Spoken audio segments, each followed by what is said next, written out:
Welcome back to Journey of a Fearless Female, the podcast. And if you're watching on YouTube, welcome back to my channel. I'm Paola Rosser. And man, it's January 17th of 2023. I don't know about you, but I've been slow moving into this year. Normally, I start my years off making vision boards and writing lists and writing out my goals and really scripting how I want my year to go. But I think this year I'm starting off really slow. I haven't even worked out. Can you believe that? I haven't even worked out for this year. I feel like I've been going through a lot of cathartic releases. In the middle of December, I got COVID. And during that time, I did a lot of reflection about myself and things that triggered me over the last 6 months of the end of 2023. Sometimes things happen to us in our lives in order for us to slow down and truly reflect. And honestly, I think for me, getting COVID in the middle of December during the holidays really had me at a pause. And if you know me or anything about me, I'm a type A personality, and being at a pause is really hard for me because I always feel like I have to have something to do. I have to be doing something in order to be productive, or in order not to feel like a failure or a loser. I have to be doing something. So for COVID to put me at a standstill, like really, if you haven't had COVID, it really does make you relax. You have to, because you're so tired, you're exhausted, you can't even breathe correctly. Like I couldn't even make the bed without losing my breath. You have to take the break. You can't just power through this flu type thing. You really have to allow your body to rest and heal itself. So this episode is going to talk about my revelations, because sometimes I feel like when I share these things, it can resonate with my listener or whoever's watching, and you're probably thinking, oh, that's probably what I'm going through or what I experienced. I think this is the reason why I started my podcast a long time ago. Well, I know this is the reason why I started my podcast a long time ago, is if we can talk about the things that we're going through in a safe space, in a safe environment, that other people can finally relate, and we don't feel so alone when we're doing this healing transformation or this journey called life. So while I was sick on the bed, so I have no guest, if you haven't figured it out, I have no guest, it's just me. And I'm going to talk about what I have been through in the last couple of weeks, and hopefully that some of my revelations, some of my aha moments can speak to your soul. And if it does, great, put it in the comments. I want to hear all about it. Or if you're listening to this on the podcast, please message me on Instagram or TikTok or Facebook or wherever you consume social media. But I definitely want to hear like how this resonated with you, and maybe you're going through this transformation too. I've been on my healing journey for quite some time, trying to heal all of my past trauma, trying to understand myself better, trying to grow, trying to evolve. And so sometimes I feel like, wow, I feel like I've done enough, right? If you've been on your healing journey, you're probably thinking, I feel like I've done enough. Like, I don't need any more lessons. I don't need any more dark nights of the soul. Like, I'm good. I figured it out.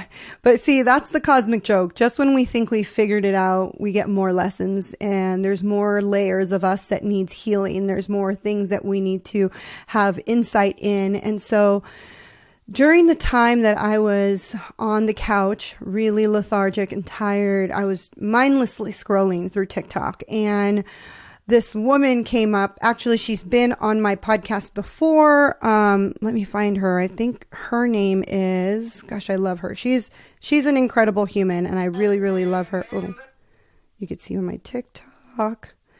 She's an incredible human. She's been on my podcast before, and she has an incredible story. Her name, oh, if I can find her.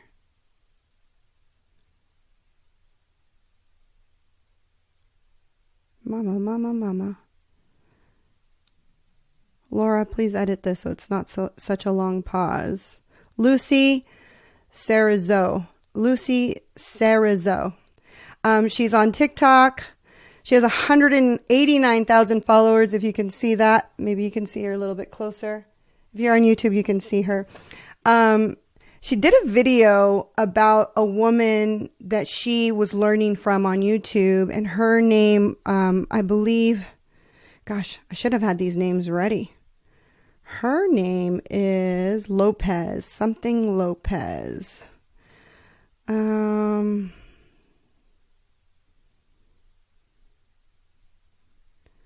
Where is it? Where is it?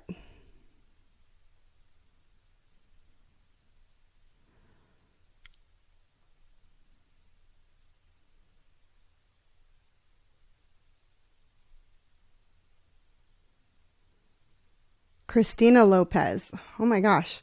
I need to edit this video. Okay. So Lucy, I watched Lucy's TikTok video, and she was talking about Christina Lopez's YouTube video and her 6 stages of the healing process, of your healing journey. And so obviously I'm laying there on the couch and I'm like, I need to know, like, what are these 6 stages? And so I watched her whole entire video. It has 3.1 million views on YouTube. I'm going to put her link to her video on the comments if you're watching here. If you're watching on, if you're listening on the podcast, I'll put it in the comments. If you're watching on YouTube, I'll put it in the comments. So Christina's video, she says there's 6 stages to your healing journey, your healing process. And the first stage, she says, it's your wake up stage, where some external trigger happens and it wakes you up. Basically, if you think about being plugged into the matrix, now you're being unplugged from the matrix, or you're just woken up. Your soul is like, wait a minute, I'm here for a purpose. I'm here for a reason. What is it? And sometimes it's like this external trigger that happens. And for me, it was the death of my father. When my father died, it caused me to have this awakening of like, wait a minute, I need to figure out what I'm here for. I think death really does that to a lot of people. It's like this trigger of figuring out like, wait, we just die and that's it. And so it creates this existential crisis within you where you start asking those questions like, well, what is my purpose? What is my reason for being alive? Why am I here? And that happened to me. So that's like the first stage. So she even explained it in her video that some people get cancer, some go through a divorce, some go through a giant betrayal, lose their job. And this like external trigger happens in order for their soul to be awakened and to be thinking these questions or asking these questions like, what is my purpose? What is my true passion? What am I supposed to do here on this earth? So that's your awakening. You start to like question everything that you've learned up until then. The second is bliss. She says that in this stage, you learn a little bit about who you are and you're feeling blissful. And so for me, when I started to have those questions, books magically came into my what is it called? My sphere of knowledge, kind of like all of a sudden I'm awakened, and all of these things, teachers, people, YouTube's, podcasts, all of this information was now within my presence, because this is what happens. When you ask a question, the universe, source, the divine, the great I am will answer your question. So it's never in this audible, like the clouds part and all of a sudden you hear a voice. No, you're going to get little tidbits of information. I like to call them nuggets of wisdom from books, from podcasts, from teachers, from YouTube videos, from TikToks.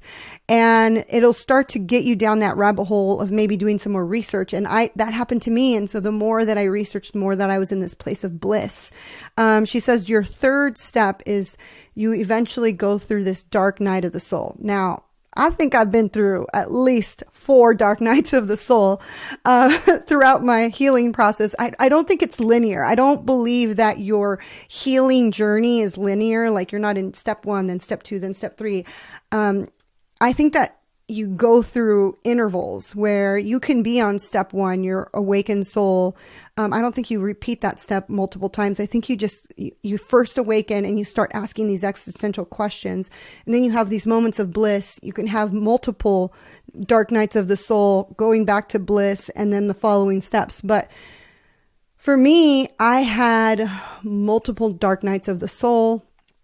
When my father passed away, when I went through a really bad breakup, when I lost my job, and then, recently with just stuff with business with my husband. And, you go through these dark nights of the soul. And this last year of 2023, we had to put my husband's mom in assisted living because she has dementia. And we had to take care of her before we put her in this assisted living facility. And she triggered a lot of my mother wound. My mother wound, who I thought was completely healed. And I was like, I'm past this. I'm beyond. No, I was not past it or beyond. I think that people mirror us and hurt us just to show us where we still need work. So if you are experiencing somebody in your life that's triggering you, gosh, I'm on YouTube, so my hair is all up in my way. If you're experiencing someone that is triggering you, they're a mirror to you to recognize, why does this still feel icky, or why am I still feeling triggered, or why am I still feeling hurt by this? If this is something that I've already healed or worked on. So if someone in your life is making you feel that way, you really need to sit with that emotion and explore it. And I didn't.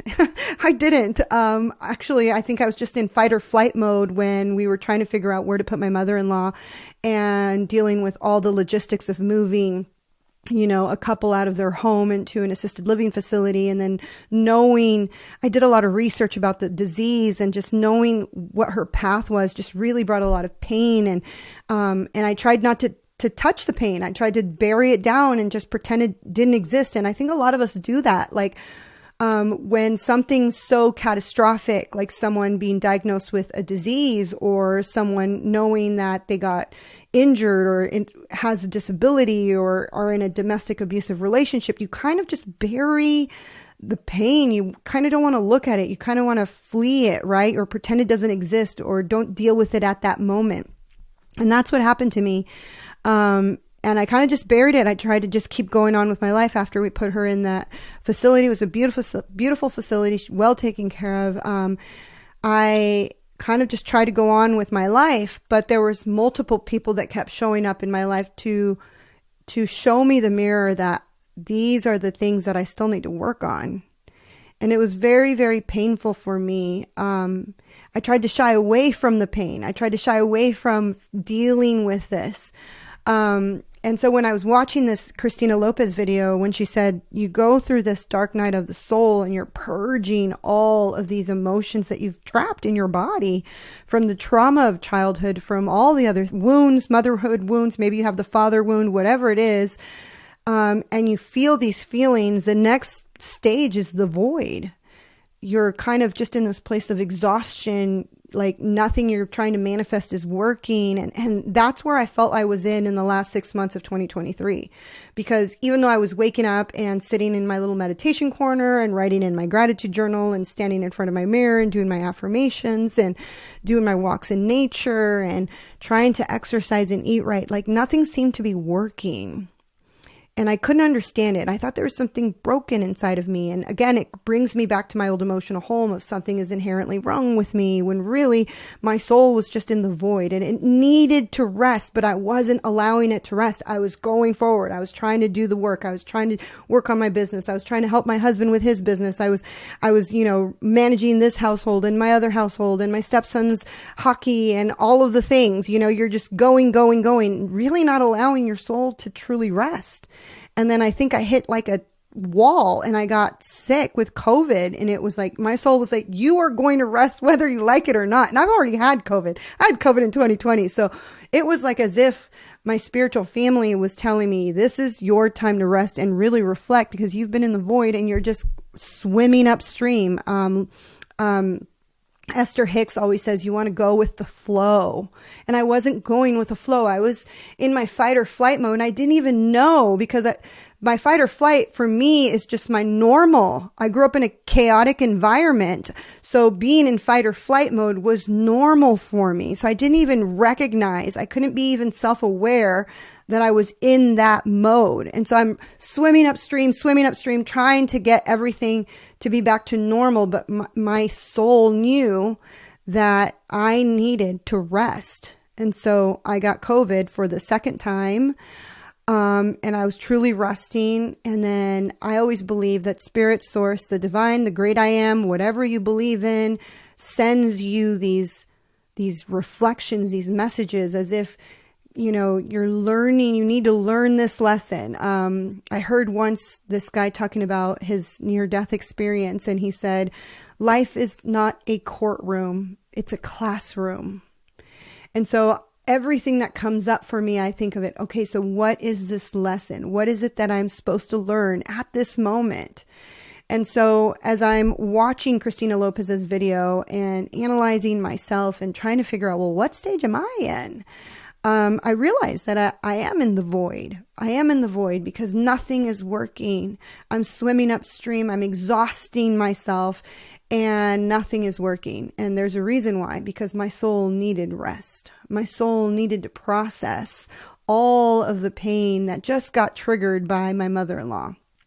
Not that she wanted to, she didn't mean to do all those things to me or hurt me in those ways. She's just got a disease. And so, but that I needed to get that part of me, my mother wound, triggered in order for me to recognize that I still needed a lot of healing in that department, that the mother wound in me is so deep that even though I've done years of therapy and read multiple books and have gone to many conferences, that there are still layers and sections and parts and intricate little areas of my soul that still needed healing, still needed recognition, still needed to process some of the pain, the trauma, the grief, the anxiety, the fear, because it was still welling up in me.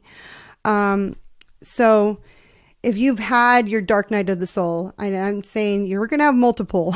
I feel like we're going to have multiple in this lifetime, and I'm on my third or fourth one. So just know that after you've had this dark night of the soul where, you're basically purging a lot of emotions, a lot of feelings, and it's usually like after a breakup or someone died or you went through a divorce or the doctors just told you had breast cancer. You have this dark night of the soul of just just all these emotions, all these things are happening. All these boxes of things that you compartmentalized are now busting open. You'll eventually go into the void, which is what she calls step 4. You go into the void and she says, this is the time for your soul to rest. Try not to do any manifesting during this time. Try not to create new business things. Just allow your soul to rest. And so I wasn't allowing it. COVID forced me to. And then step 5 and 6 in Christina's list is number 5. You become spiritually grounded. You become mature. You start to be more self-aware. You start to be more conscious of your actions. You come from an empathetic heart. You have compassion for others. You lead with love. It's a different sort of stage than the dark night of the soul. And then the last stage is being able to live in your purpose and figure out your mission and just really live in that passion, because now you're totally rooted and grounded. And I haven't gotten to that stage. I feel like I am trying to live in my passion by doing what I am doing here. But realizing all of this was okay, so I'm in the void. Now what, right? So what am I supposed to do now? And I really love the way the universe works, because like I said, if you ask the question, what am I supposed to do now?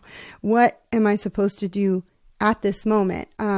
I have clients that I work with, and even my clients are reflections back to me about what I should be doing, because they teach me just as much as I teach them.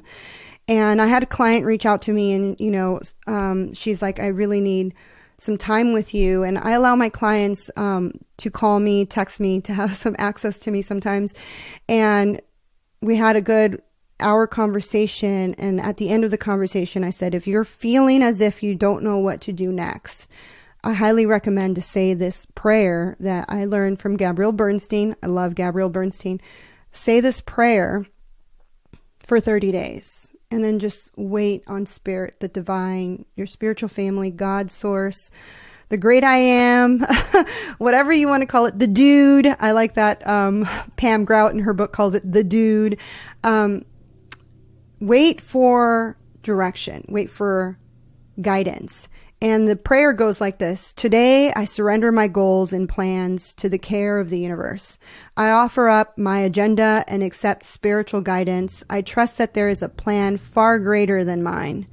I know that where there once was lack and limitation, there are spiritual solutions and creative ideas.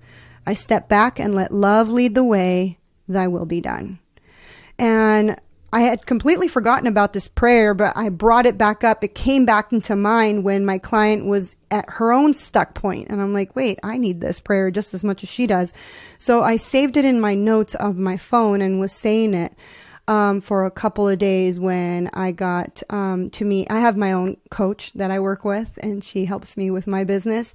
And it was the first time we were going to talk about, like, what are my goals for January, right? And after 90-minute session with her, she revealed something to me that I was completely unaware of. And she was like, you subconsciously create stories around people so that if and when they let you down or disappoint you or hurt you, you're not hurt as much. You've been protected. And I'm like, you're protecting yourself. And so you do this, like, you create these subconscious stories, and you're not doing it on purpose. And you really hope that they don't let you down, but you're like, oh, well, if she doesn't show up, then I'm just going to do this. Or if she doesn't, call me back, then it's okay. I'm going to do. And so I create these stories so that, like, when they don't call me back, or when they don't show up, or when my client doesn't do this, then I don't feel so bad. I don't feel so disappointed, and I don't feel so let down. And I was like, I really do that. I do that a lot. And I started crying in that moment with my coach. I was like, because the one person that let me down, the one person that was supposed to have my back, the one person that was supposed to be safe was my mom, and she wasn't. And so that realization was so big for me. And then the following day, I had a beautiful healing session with a special shaman that I work with. And man, we did an incredible session, and it was just, I wish I could tell you all the details of it, but because I can't remember all of it, but it was such an incredible session to be able to process. This healing shaman is amazing, and she really helped me process a lot of grief, process a lot of pain, process a lot of anxiety and fear, and in a safe environment. Like, we talked for hours, and there was no like, hey, time's up. You know how you go to therapy and they're like, oh, that's the hour. And you were just about to tell them your like deepest, darkest secret. And you're like, wait a minute, this is the time that I really need you. And they're sorry, hour's up. Next person's coming in the door. No, this healing shaman, she's just there and present, and she gives you the time and the space to really just like explore every feeling that is coming up. And there is no judgment. There is no, what's the word? Defensiveness. Like, sometimes when I try to talk to people, especially in my family, I get met with defensiveness. Like, they don't allow me to feel the feelings because they feel like as if I'm attacking them. And it's not from a place of attackment. It's just, I want to be able to process what I went through as a child. I want to be able to feel validated, to feel heard. And I feel like most humans, all they want is to be heard and to be validated on their feelings and to be seen. I think that's why that movie, Avatar, was so emotional at the end when he's like, I see you. I see you. Because we definitely want to be seen as human beings. We want to be just seen in every piece of us, not just our outer version, but like our energy, our soul, our everything that we are that encompasses as humans, After that healing session, which went incredible, I can't wait to do another one with her. I was telling my husband, like, I cannot believe like everything that we talked about and just how loving and the environment was and how easy it was for me to just be authentically me. And I told him, like, I've just never processed so many emotions in one day. It was like 1,000 therapy sessions in one. And my husband was like, you need to reread the book, The Untethered Soul. And I was like, what? I've already read that book. And he was like, no, you need to reread it now. Now that you've done the purging, now that you've done, all of the emotional, like, cathartic release, like, it's time to reread the book. And I love this book. Oh, it's upside down. I love this book, Michael Singer, The Untethered Soul. It's seriously my number one book that I recommend to all my clients. Anyone who's going to start their healing journey, I highly recommend that this would be one of your top 5 books to start reading. If you're not a reader, I highly recommend to listen to it on Audible. If not on Audible, I'm sure there's a free version of it here on YouTube. But I'm going to just, I was like, okay, I'm going to listen to this book one more time. I'm going to give it another go, even though I loved it the first time. But, sometimes you're like, I've already read it. I have all these other books that are on queue that I want to read, but I'm going to listen to my husband. We were on a flight to Minnesota. I had 5 hours to kill. Let's reread it. And so I was listening to it in the plane, and I took a whole bunch of notes. So if you're watching me on YouTube and I look over here on the side of the screen, it's just because I took a whole bunch of notes. And I'm only going to go through the first 3 chapters because I really want you to pick up this book. But I hope that my discussion of this kind of piques your interest and makes you want to pick up this book. I love this book. The book is called The Untethered Soul, The Journey Beyond Yourself. And the book starts with a quote that's from William Shakespeare that says, "This above all, to thine own self be true, and as it must follow as it night the day, thou can't be false to any man." And he says, to maintain an honest relationship with others, we must be true to ourselves. But the thing is, a lot of us don't know who we are, or who you are, or who I am. We have this inability to not really see ourselves, right? We can't really define who we are because we can say, I'm Paola Rosser, I'm the wife of Travis Rosser, or I am the stepmom of Connor and Kyle, or I am the CEO of this, the Fearless Female Movement, or I'm the host of this podcast. I can create all these labels. I'm Mexican. I'm 42, going to be 43. I can create all these labels, but that doesn't really answer the question. It doesn't really answer the question of who I truly am, because that's not who I am. All those labels aren't who I am, and it isn't who you are. So I love that the book says you not only have the ability to find yourself, but you have the ability to free yourself. And I didn't understand that, the ability to free myself. What does that mean? But after my healing session with the shaman, I've never felt such freedom in my life. It was as if the pain in my heart and in my cells that I'd been carrying my whole entire life had been removed and washed away. And I've done a lot of trying to heal myself. Like, I have had at least 3 or 4 baptisms. I've said the Lord's Prayer multiple times thinking that I missaid it the first time. I have done tuning forks. I've had done weightless tanks. I have done emotion code sessions, multiple, which I really love emotion code sessions. I've done multiple therapy sessions. I've done cold plunges, chirotherapy. I've done, what is the other thing? Where you put the little needles all over your face. I can't even think of it right. Acupuncture. I've done a lot of therapy, trying to heal these parts of me that feel wounded. I mean, for me, carrying anxiety on a daily basis is my normal. I didn't even know that there was another existence. I always felt like being in the fight or flight mode of straight anxiety, straight stress, straight fear is just how everybody else feels, until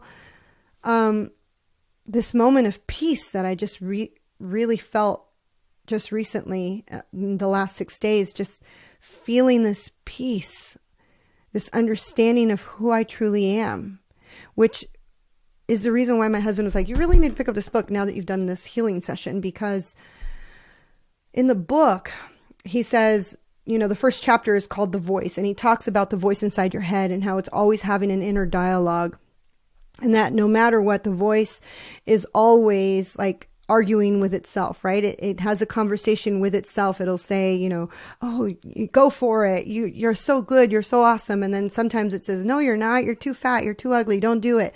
So the voice inside your head is constantly like being like the devil's advocate, right? In your head.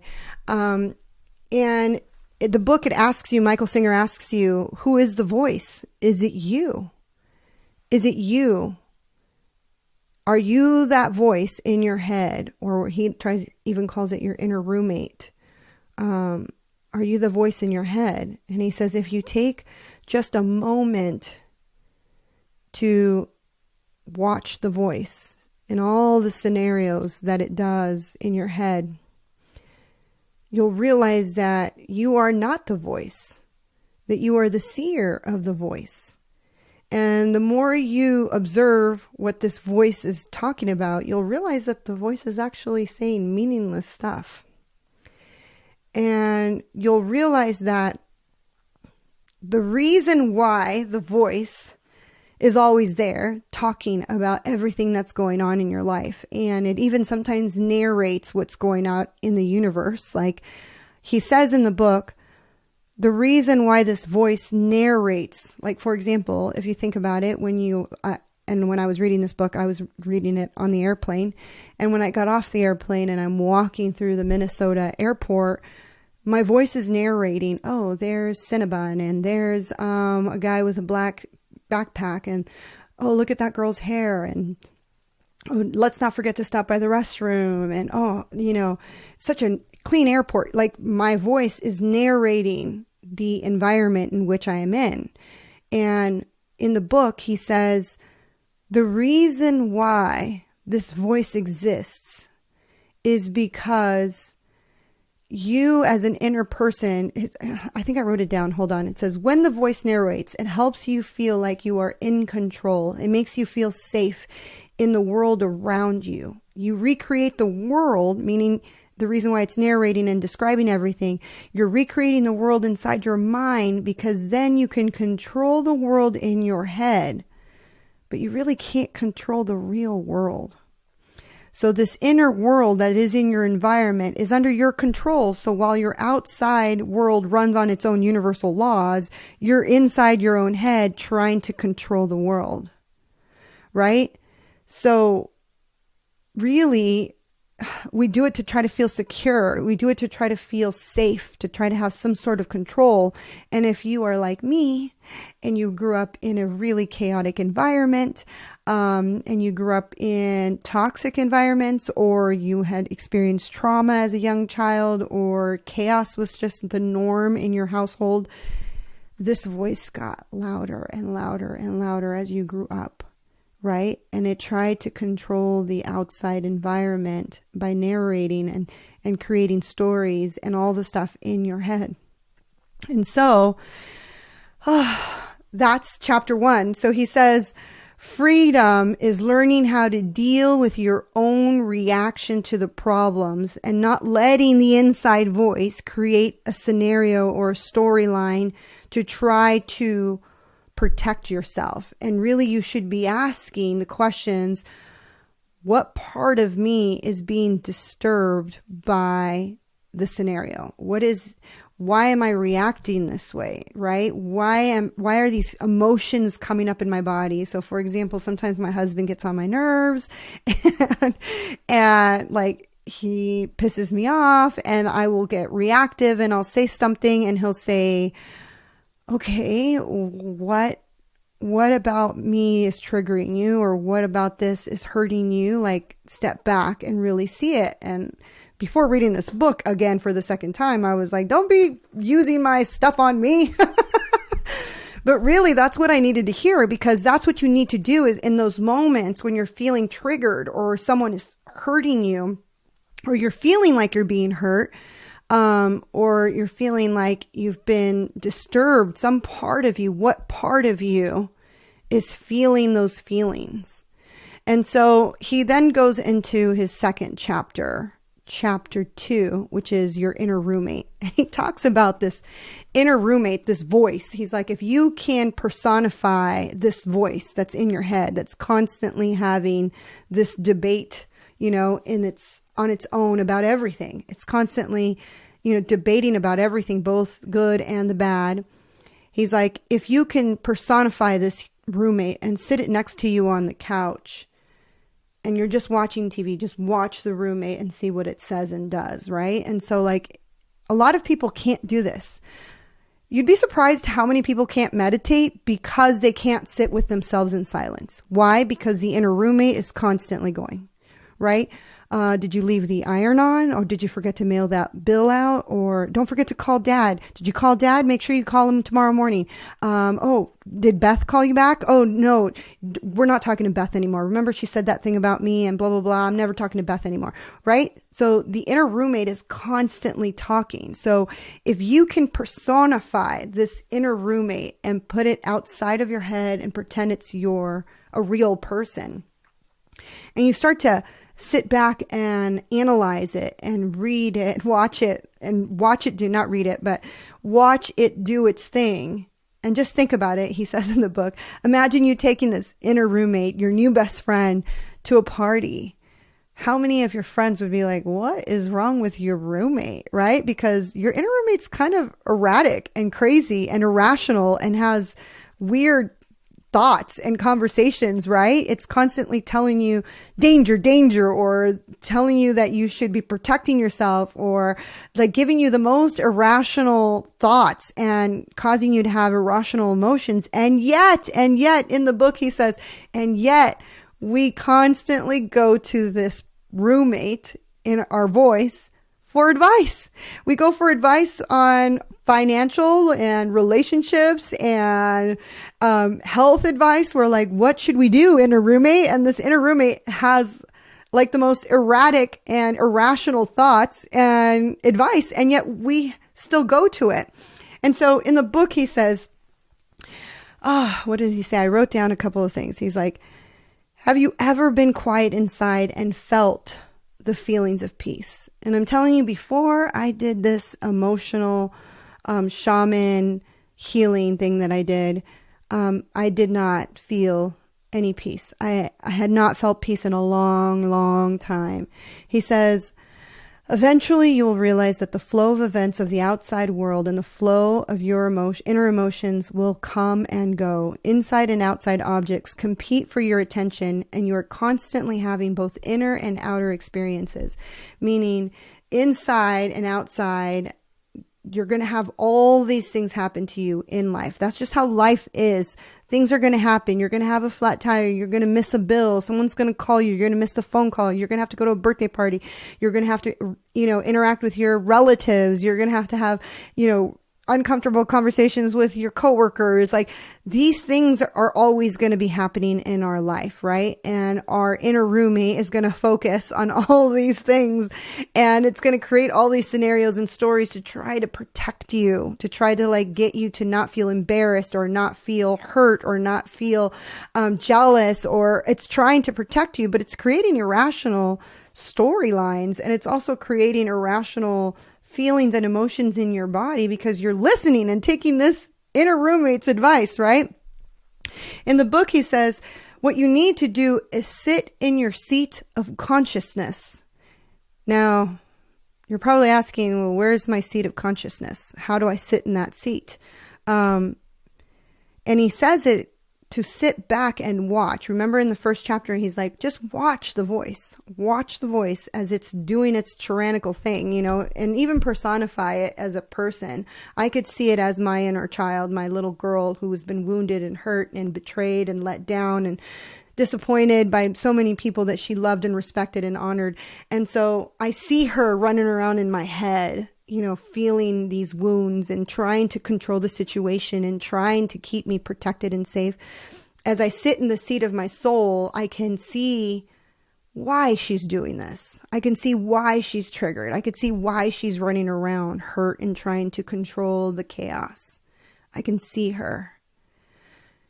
And if you can do that for yourself and see either your inner little boy or your inner little girl or whatever age you got traumatized or whatever age you felt as if you needed to have control to keep you safe, because it's different for everyone. Everyone has a different life and journey. And so when you can sit in that seat and just watch your voice try to protect you, you're sitting in the seat of your consciousness because you are aware of what's going on. And so he says, you are not your thoughts. They can be quiet or noisy. Those thoughts can be quiet or noisy. He says you are simply aware of your thoughts, and ask in those moments where your mind is racing and going a million miles an hour. And I know this has happened to many of us. We're laying in bed and all of a sudden you can't go to sleep because your mind is racing and going through all the scenarios and thinking about everything you didn't do or could have done. And all of a sudden now you're thinking about your past and your ex-boyfriends and all the people that hurt you. And he says, when that voice is going on and on and on, right? Just picture your inner wounded child running around, trying to figure out, trying to solve all the world's problems to try to protect you, right? You can ask yourself, where did I write it down? Who am I? Who am I? Who is having these experiences and these emotions? Who am I? He also says in a part of the book to just say, hello, hello, hello, to bring yourself back into the seat of consciousness, the seat of awareness. You're no longer that little kid running around trying to figure it all out. And he says, just look without thought. Your consciousness is fully aware of the snapshot and effortlessly comprehends all that it sees. And he says, consciousness is pure awareness. And then, but what is awareness? People are asking. I am the one who sees. From in here, I look out and I'm aware of the events and the thoughts and the emotions that pass before me. He says, this is where you live. You live in the seat of consciousness. And he says, a true spiritual being lives there without effort or without intent. So this is something that I've been trying to practice for the last couple of days, ever since I had my healing session, is trying to sit in the seat of awareness, the seat of consciousness without feeling, just allowing my little girl to try to control, to try to fix, to try to, protect, and then just soothing her and telling her, it's okay. You don't need to do that. We're fine. We're in a great space. We're loved. We're safe. We're protected. We're good. Have a seat. We're okay. Calm down. Then you can say, who am I? Who am I? And then you can really feel who you are and not let that voice continue to just go in this chaotic manner, right? That was chapter 3. He says, who are you? Sincerely ask yourself, who am I? Who sees when you see? Who hears when you hear? When you dream, who sees the dream? Who is it that you see in the mirror? Who is it that's having all these experiences? And he says, me, I am here experiencing all of these experiences. I am the one experiencing life. I also love that he talks about, so now we're going into chapter 4. I said I was only to review 3 chapters, but this one's a really good chapter. So I'm giving you a bonus. Chapter 4, bonus. Okay. He talks about the lucid self. Okay. And it's crazy because during the time that I was sick, I had a lucid dream. If you've ever had a lucid dream, I have multiple lucid dreams. And a lucid dream is when you figure out you're consciously aware that you're dreaming. And so then you start doing things in your dream because you are consciously aware that you can do things in your dream, right? If you've ever had a dream where you're flying and then you realize, oh my gosh, I'm flying. So then you're like, I'm going to fly over there. So then you move your body and all of a sudden you're flying somewhere else. This has happened to me multiple times. I've had multiple lucid dreams. And if you've ever wanted to lucid dream, I don't know the exact science on how to do it, but this is how it happens to me is when you wake up like at 3 or 4 in the morning and you can't go back to sleep and it's 5, 6, and then you start to slowly fall back asleep around 6:37. So for an hour, 2 hours before your 8 o'clock alarm goes off, that's when I lucid dream because my body was fully awake at 3 and then I fully went back to sleep and I'm in this lucid state. And when you're in this lucid state and you realize that you can take control, he says, in the book, he says, who figures out that you can take control? Who taught you that? Who taught you that you're in a lucid dream and that now you can consciously be aware and take control of the dream? No one teaches you that. It's intuitive. It's in you. You already know that you can do this. It's an intuitive knowing that you have total control, that you can consciously change the reality of the dream. And he says, here's the thing. When you are in a lucid dream, you learn about consciousness and you learn how to direct your own experience in the dream, right? But we can do the same thing in real life because we can focus our conscious awareness on what it is that we truly want in life and create our reality. But we don't because we've allowed that voice to create chaos and to go straight into the negative, right? Most of the time, our voice is really, really good. Our inner roommate is really, really good at painting the worst case scenario. And so we get stuck and we're in this worst case scenario most of the time, not being able to consciously become aware that we have the power to change our focus and to fly.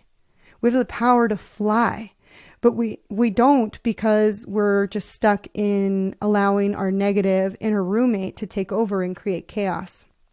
And so, man, this book, it's so good. I wish I could go through every single one of my notes. I don't even know how many bullet points I wrote down for this book. And I read a couple of them. There's just so many, but I really think that you should pick up this book. It is incredible and it is one of my favorites. I only reviewed the first 4 chapters and I don't even think I did it justice. So I highly recommend picking up The Untethered Soul. And if you are looking to start your healing journey, if you've had your own wake up or dark night of the soul and you need guidance and you need just a safe space to be able to talk, please reach out to me. Here, you can send me a message here on YouTube, comment below, or you can send me a message on Instagram, a private message on Facebook, or if you're on TikTok, make sure you're following me at paola.rosser.